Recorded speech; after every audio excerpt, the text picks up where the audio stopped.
The quarterly forecast vanished from the projector screen. In its place, a picture of my car flashed into view, parked outside my son's elementary school. Every head in the conference room swiveled towards me. The new intern, Winnie, planted her hands on the table, her face glowing with the thrill of a righteous crusade. "Mr. Anderson," she announced, her voice sharp enough to cut glass. "I need to report a serious misuse of company property." She slapped a stack of photos onto the polished wood. "Ms. Clark has been using the company car as her personal taxi service, picking up her kid, running errands, taking it home on weekends. This is a flagrant violation of policy." The room went dead silent. A chill snaked up my spine, despite the stuffy air. I almost pitied the girl's wide-eyed ambition. She was right about one thing. That was my car. My 6-figure luxury sedan, which I'd lent to the company 3 years ago so we could impress clients. Free of charge. Winnie flipped to the next slide, a spreadsheet. I've run the numbers. Based on her commute and personal trips, she's costing the company thousands a month in fuel and depreciation alone. She turned to the man at the head of the table. "Sir, we're supposed to be cutting costs, not funding a manager's lifestyle. This needs to be dealt with." All eyes landed on Noah Anderson, my old college friend and the CEO of the company we built from nothing. I remembered the nights we couldn't make payroll, when I drained my savings to keep us afloat. I remembered handing him the keys to this very car, brand new, saying,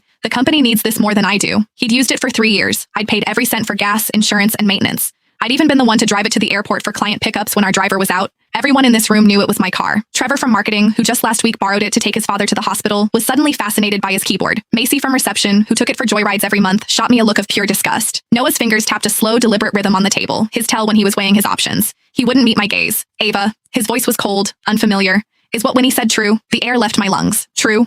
Was it true that a year ago I'd mortgaged this car to cover salaries and he'd clapped my shoulder saying, "You saved us, Ava"? Was it true that 3 years ago he promised, "When we make it big, I'll buy you a new one"? He was really asking me this. My voice was steady when I finally spoke. "What do you think, Noah?" He looked away. "The evidence is clear, and rules are rules, Ava. Even for a founder, public and private have to be separate. That's the bottom line." He took a breath. "Hand over the keys. The car will be managed by admin from now on. As for the costs Winnie calculated, finance will deduct them from your salary." A triumphant smirk bloomed on Winnie's face. "Mr. Anderson is right. I think Ms. Clark owes the entire company an apology too." Noah waved a dismissive hand. "A company-wide email will suffice. An email, a salary deduction, and he was taking my car." I looked at his familiar face and saw a complete stranger. I didn't argue. I didn't pull out the title from my bag and slam it on the table, because I finally saw it all clearly. Winnie was just a pawn, desperate to climb the ladder by stepping on me. Noah wanted my car, and he was using a clueless intern to steal it in plain sight.